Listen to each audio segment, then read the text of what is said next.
Imagination, something that is unreal, like dragons, just more believe Something like a dream world that we wish that we would have, or we do not, or something that can't like happen in real. Basically, things that don't exist and imaginary things that come out of your head, thought by creative skills. Fantasy is just anything that you would imagine. Yeah, it's something unreal like wizards or vampires.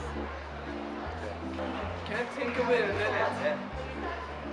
It's an imaginary place where stuff happens. So basically, works of fiction and basically examples of fantasy literature is like Harry Potter, Twilight, anything that has to do with dragons, vampires, and anything that doesn't exist, basically.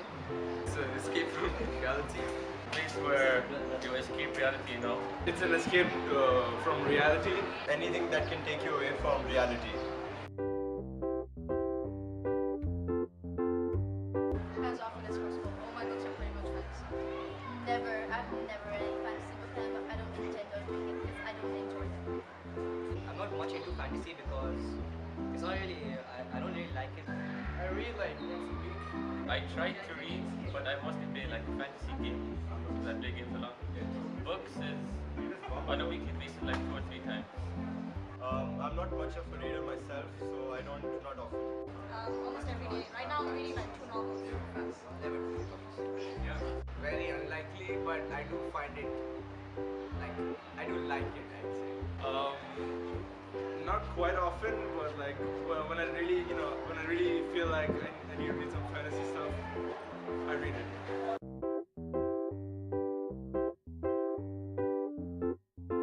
Yes, you better. Yes. Oh yes. Yes, because fantasy is like, there's a lot of stuff in it that can help you improve creativity in terms of, dragons and the story. Not really, because I don't read much. Of course it will. Because it contains basically powerful vocabulary. Yeah, for sure. My creative totally depends on fantasy literature in general. So yes, it has.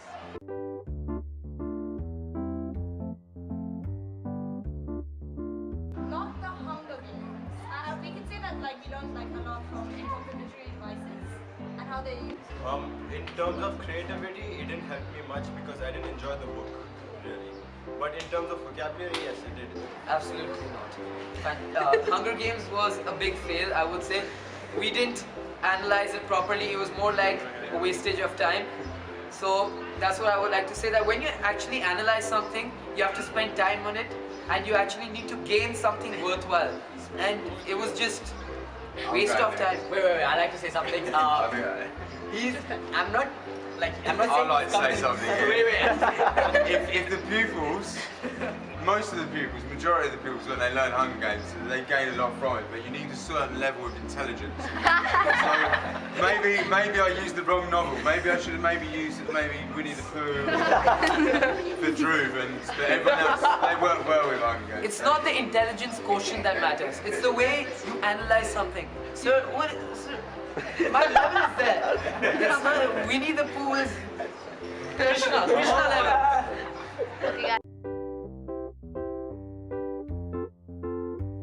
Oh well, you should abolish it because you should teach a child something that you can actually use in the future, something that's real. Unlike these unrealistic things, there's no point teaching kids about wizards and vampires when they don't exist. No, it's not fair. I don't think abolish, we just suggesting teach it in school, but I agree with that. I don't think it's fair. It should not be taught in school. No. No. No. No. No. No.